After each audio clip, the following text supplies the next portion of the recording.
All right, so somebody on Instagram asked me how they can get their health and shield information from somewhere off the screen when they're streaming on TikTok to somewhere on the screen. And the easiest way to do this is to do the following method that I'm going to show you. I'm going to use Valorant as an example here. Keep in mind, for each different game that you play, you will have to make a different scene and crop the game capture accordingly, but all you're going to do, so all my information here is at the bottom for Valorant. I'm going to just drop that off screen so we can't see it. So normally in like Warzone, it's off to the left here, something like that.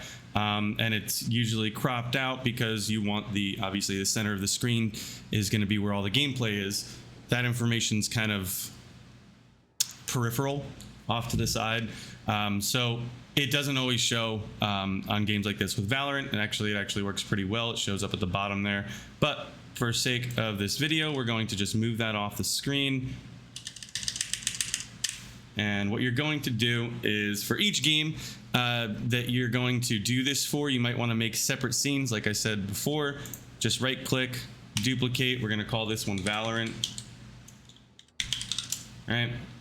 And then we're going to go over to where our game capture is over here under sources. We're going to right click, press copy, and then we're going to right click again and paste the reference. Or if you have a newer version of OBS, you can just press Control V. So we're just going to paste that, and that's just going to make 2 game overlays sources in your source list here. So what we're going to do with the second one is we're going to crop it down.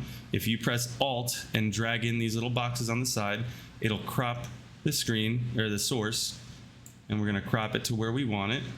I'm just going to put it like this, and then from there we just click and drag it where we want it. So I want it to be right above my gameplay, and I just dragged it up here, and now we have a nice clean overlay to show our health, our abilities, and our bullets. I hope this helps.